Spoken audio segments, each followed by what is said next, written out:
Hi, this is Ed Spurliers. I hope you enjoy this latest episode of Random Trek. Thank you very much. Yeah? Good morning, good afternoon, and welcome to an animated episode of Random Trek. I am your cell-shaded captain, Christopher Ingle, joined as always by my first officer, the 3D rendered Commander Brennan, the Mystical Mar. Brennan, how are we doing today? I'm doing good. This should be fun. Yeah, it's always great when we come across the animated episodes because we never really know what we're going to get. And it is kind of a fascinating way to look at it here. So we have 3 episodes, one from the animated series, Season 2, Episode 3, The Practical Joker. Then we'll be going into Star Trek Lower Decks, Season 2, Episode 6, The Spy Humongous, and we will finish off with the Star Trek Prodigy Season 2 mid-season finale, Episodes 9 and 10, The Devourer of All Things. I think I got it all in there, didn't I? I think so. I did. Well, let's get into the original animated series first. So, we start out, Stardate 3183.3. The Enterprise is attacked by 3 Romulan D7 battlecruisers, which, by the way, don't they look like Klingon battlecruisers? Yep. I digress. But they say specifically, and we see it, Romulan. So, okay. At this point, though, I don't think the D7 had existed in the movies the way we had seen it, so I'll give it a pass for the moment. Anyway, so Kirk orders the ship into a gaseous energy field to hide. Romulans would be unable to follow it after them.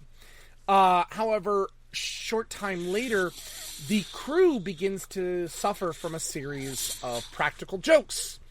We see glasses leaking, the leaky glasses, and utensils are turned to rubber. Kirk's tunic says Kirk is a jerk on the back. And the old look into the eyeglasses and you get the rings on your eyes. That shows up for Spock's station. All these things are happening on the ship. Everyone suspects that there's a member of the crew who is playing practical jokes. However, the jokes begin to get more and more serious. Corridor decks are found covered in ice, under a concealed layer of fog. They can't see anything. And they still think that the crew is responsible. Dr. McCoy, Lieutenant Uhura, and Lieutenant Sulu want to escape this. So they go into the ship's rec room. We would better know it as the holodeck. But unfortunately, they want to go through a quiet stroll in the woods. But there is no escape because the woodland scene soon becomes very dangerous as the parameters change. A deep pit shows up that are covered by branches and leaves, and then freezing cold snow hits them, and then a hedge maze. Well, finally they are eventually rescued, but their lives were definitely at risk.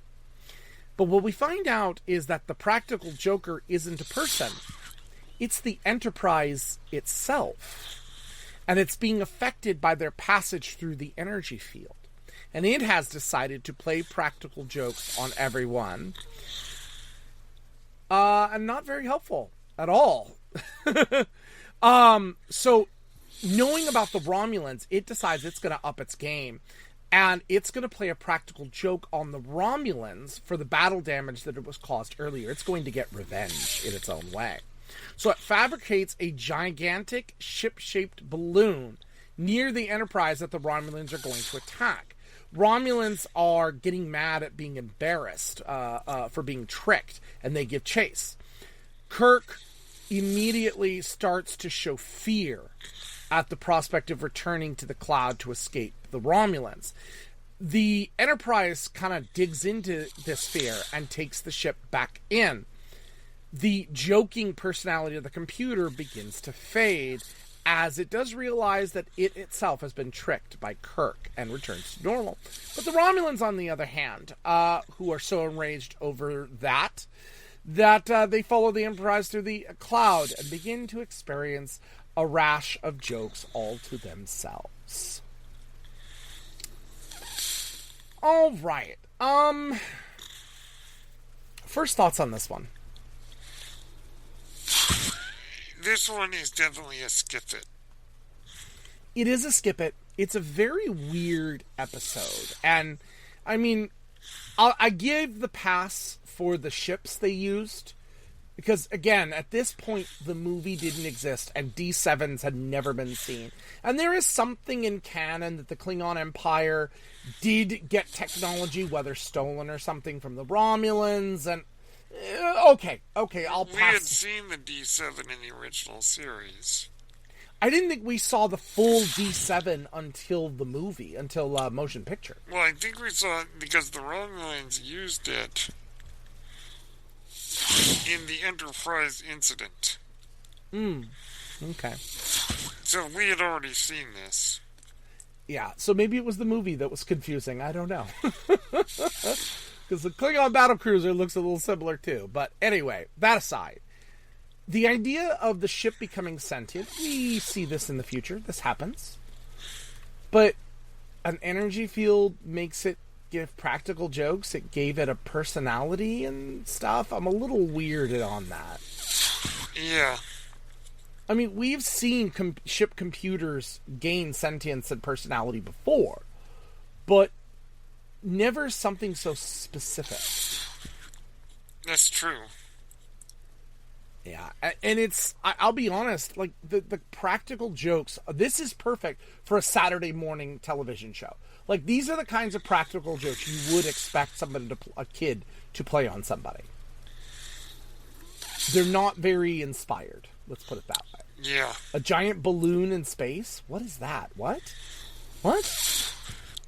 Very strange. It is. It just doesn't make sense. But we do get our first canon look at the holodeck. Or the rec room, as they call it. It is the holodeck. Yeah. But we do learn later, in Strange New Worlds, that existed. It did exist, yes. The rec room. In some fashion, yes. Yeah. But this is, I think the first time for us in Star Trek history we saw that. But still, I liked it. What I don't like, though, is just, it's so childish. And again, I get it. I get it. But it's so poorly written. It was like, what if practical jokes were played on the crew? Ah, ha, ha, ha, ha. There's no stakes to this episode. It doesn't make any sense. Yeah. Yeah, I would agree with you. I think definitely this is a skip it for them. It's not even worth the appearance of the holodeck. It's just not. These jokes are uninspired. The writing is uninspired. The acting is outright awful. It's outright awful in this. I'm sorry, but it is. And there was potential. You have ideas, but they just couldn't execute it in the 30-minute show, so... Yep. The less said, the better. Yeah. All right. Moving on to Star Trek Lower Decks, something that usually is a lot more consistent. So the spy Humongous. So this has to do with the Pakleds. Now, if we remember at the end of season 1, the Pakleds attacked the ship and they were saved by the Titan. Mm-hmm. Now, the Pakleds are... they are kind of angry with the Federation. So the Federation is trying to do a little peacemaking with the Pakleds. So they send Captain Freeman in to help negotiate that peace. Now the crew end up taking this Pakled refugee that they found, but they do suspect him of being a spy. And suspect isn't even the right word, because they find out pretty quickly. Yeah, he's trying to spy, but they know he's an idiot. And the Pakleds are... Yeah. Captain Freeman orders Ransom and Kayshawn to keep this guy busy while she attempts to negotiate the ceasefire with the Pakled leadership.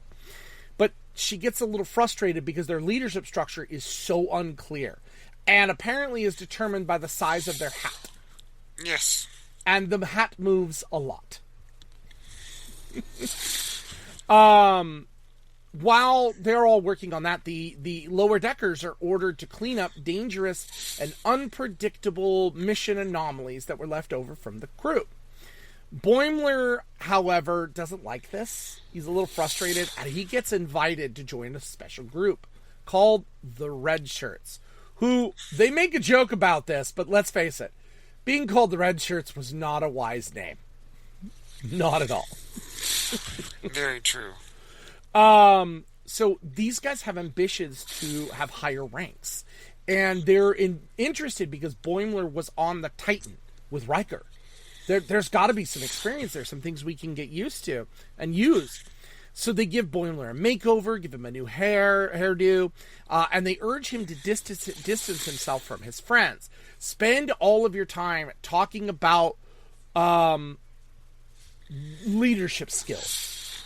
That's what you should do. Talk all the time about leadership skills. Okay. Well, Tendi ends up merging with an artifact on accident and turns into this scorpion-like creature. Yeah. Boimler, in order to distract her, decides to make a fool of himself to make Tendi laugh. If she laughs, she can have the effects of this artifact reversed. So he runs all the ship and kind of does the most pratfally things he can come up with to make Tendi laugh. Anything from making the replicator attack him to so much. But the Red Shirts, all they do is they stand up and they try to inspire the crew with a speech, but they have no other skills. Mm-hmm. None. In fact, when all of this is over, most of the other Red Shirts are kind of like, you know what? Talking's enough. I think I'm going to go over here and try and do some other things now. But one of the Red Shirts is a Zinti. It is a Kazinti. Yes, it is. It is. And Jennifer. Jennifer is one of the Red Shirts, too. Jennifer the Andorian. Yes. So most of the Red Shirts express distaste in his actions, but he lets them know, hey, true captains take action to help their crew and friends. Meanwhile, Freeman manages to get the spy to reveal that the Pakleds are planning an attack on Earth with a Veruvian bomb. So she kind of outsmarts them, and they found the spy who accidentally pushed himself out an airlock. Yes. After he wanted to see the warp core of the Enterprise. And the Pakleds refer to Freeman as Captain Janeway. I noticed that. A lot. Janeway. Yes, I want to see warp core of Enterprise. Yeah, they are idiots. This one's fun. I like the split here. The stuff with the Pakleds is always funny. Watching just a true moronic race. That's what they're designed to be. I don't know if they were in TNG when we first met the Pakleds. They were. Were they designed to be that way? I mean, like... Well, I they always were thought... designed to be pretending to be idiots. I always thought they were different. They were very different. I mean, and they got Geordi out of the deal, so... but I never thought of them as stupid, just different. You know? But to lock yourself out of the airlock, I couldn't believe it. It's just, and poor Ransom and Kayshawn just scouring this ship trying to find this guy because they couldn't figure out where he was. Oh man, funny. It's hilarious. That's what it is. It's just a fun episode. It is. It is one of those. That's just what you get out of it, and I come to expect that from Lower Decks. Lower Decks is not deep. It never is, and it doesn't need to be.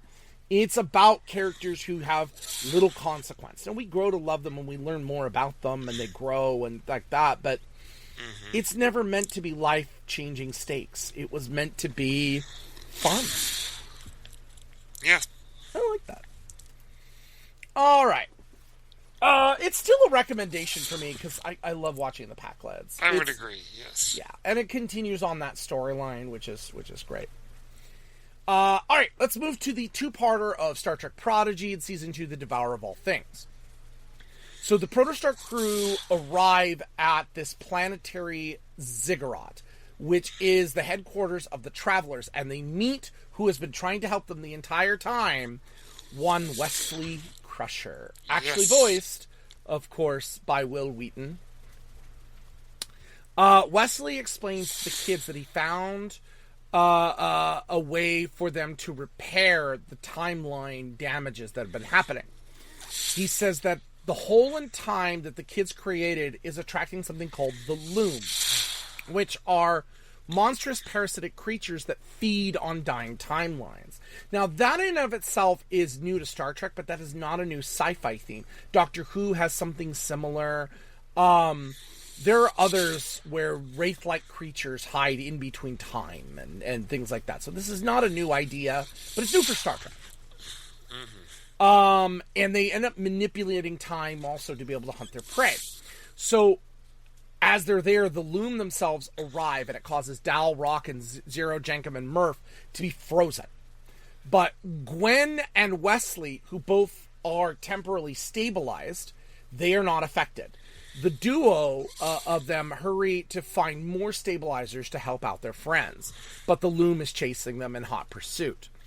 After they place stabilizing armbands, Gwen, Dal, Zero, Jenkem, Rock, Murph, Wesley, they all jump through this vault door to escape the Loom. Now, we have seen something like this before in Star Trek Picard. We actually, even though we didn't know it, also saw it in the original series. We just didn't know with Gary Seven. Because Wesley is part of the same group that Gary Seven belongs to. The Watchers. Even though he's a traveler, he is also a Watcher. Okay. Anyway. But we did see this also in Picard with is it Ola Brady? How do I never say her name right? I know who you mean. Yeah, I think it's Ola Brady. Anyway, I just watched a St. Patrick's Day movie with her, and she was really young. Anyway, moving on. But they jumped through it, so they're protected in this bunker, and it's in the style of like a 1960s, 1970s. Again, very Gary Seven apartment. It's Gary Seven's office. Was it his? Yeah. Meanwhile, Janeway manages to track down the Infinity's warp trail, and she's ignoring Jellicoe's orders to come back. The Voyager A arrives at the time ziggurat unaware of what's going on below them. So Wesley reveals a plan how to find Chakotay and repair the timeline. He says that if we don't do this, the Loom can erase them and everything from existence. Tysus beams down with Majel to locate the crew with her link to Zero. The Doctor provides them with temporal armbands to help protect them. The Loom ends up killing Middleton, who was with them. So Tysus orders a beam out, but Majel stays. Janeway and the Doctor end up not recalling who Middleton is, and they deduce that the Loom must have erased him from existence. Not just killed him, but erased him. Majel does find Zero and is cornered by the Loom, but she gets rescued by Dal. The Loom forces them back to the surface of the planet, and it destroys the Infinity. Janeway ends up saving Wesley and the Protostar crew by firing at the Loom, but then the Loom attacks Voyager. So Janeway sets the shuttle weapons and ends up killing one of them. And it creates a diversion. Wesley sets up this time portal, and he says Dal is risking seeing his future. Janeway shows up, finds the kids, and she's surprised to see Wesley. The Protostar crew, Majel, are pushed through the portal. Wesley sends Janeway back to Voyager and wipes out the Loom. Dal, Gwen, Rock, Zero, Jenkem, Murph, Majel, they arrive on this sandy planet with a very rusty Protostar and one Captain Chakotay. Oh, yeah. You know, this whole season and this whole series feels so timey-wimey, to coin a Doctor Who phrase. Like, everything is always, we're jumping to the past, we're jumping to the future, we're jumping here, we're going here, you know, always moving around, and it does feel a lot like a Doctor Who episode. The stakes are there, the sciencey techno-babble is there, and yet we love this. You know, and I was talking about stakes, how there were no stakes with the animated series episode. There weren't a lot of stakes with the episode of Lower Decks. This is stakes. This is big, and the return of Wesley Crusher. No one expected that. Now, I will admit. So, when this premiered in America, it had already premiered in France months ago, so I kind of got spoiled about it, and I knew it was coming.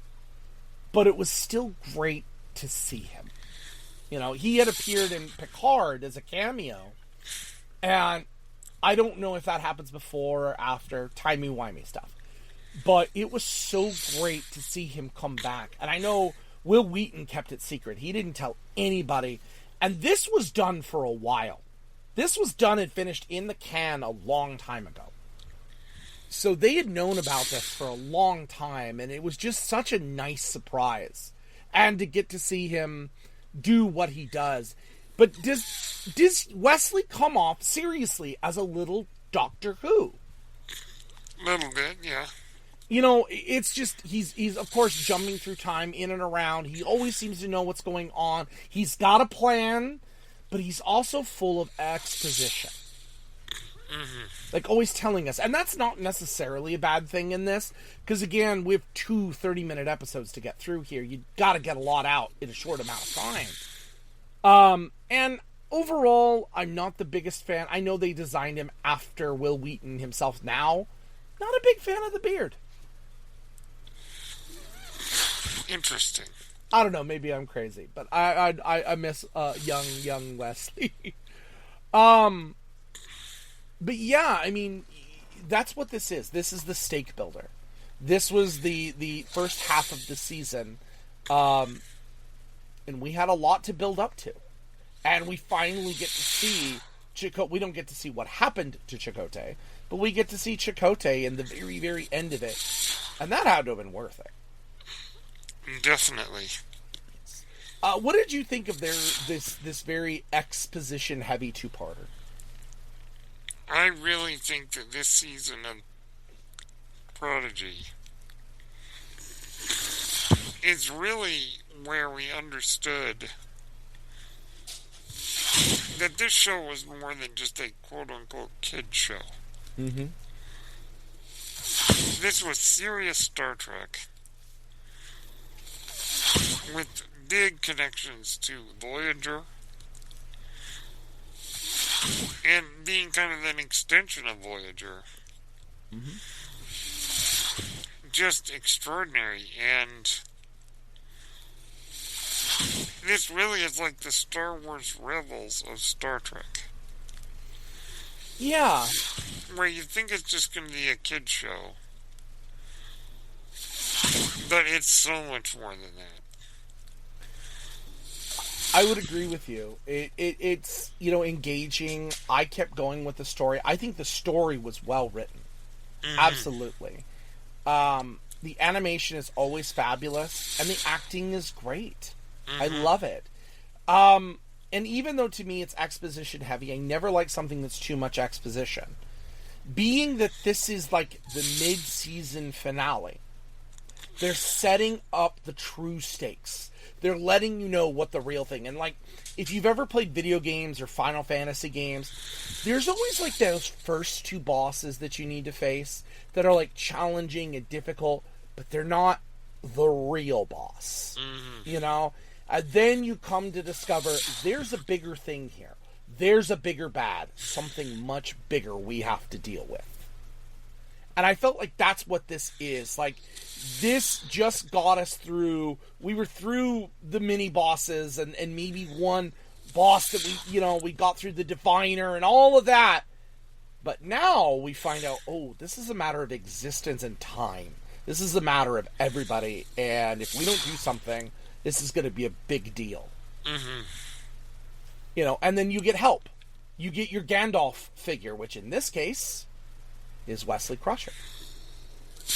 Yep. And they're going off. I love that I'm shifting from Doctor Who to video games to Lord of the Rings. It's true.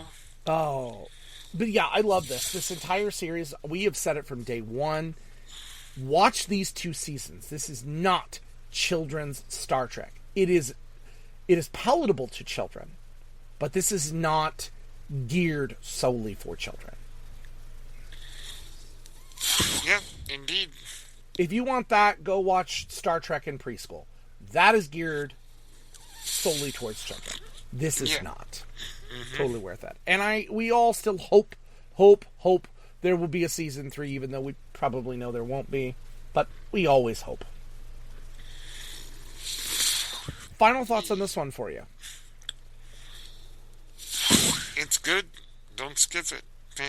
Absolutely don't skip it. All right. Next week, it is movie night here on the ship. Or, it's not really movie night. It's mini-series night. Because we are going to take a look at the 2-part miniseries that came out in, I believe it was 1998. It is Moby Dick, starring Patrick Stewart, in honor of our Month of the Captain.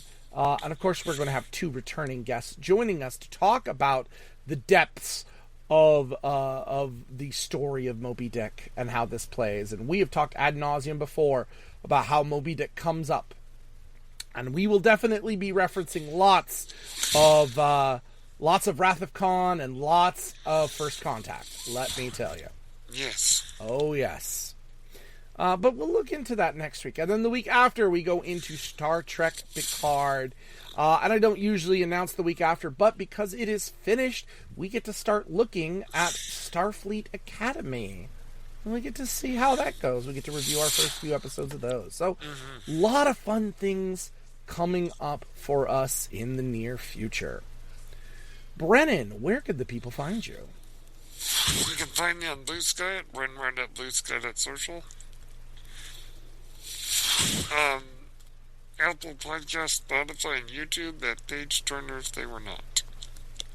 You can find me on Twitch and Twitter at CIngle1984. But as always, we end every episode, Kapla, and live long and prosper.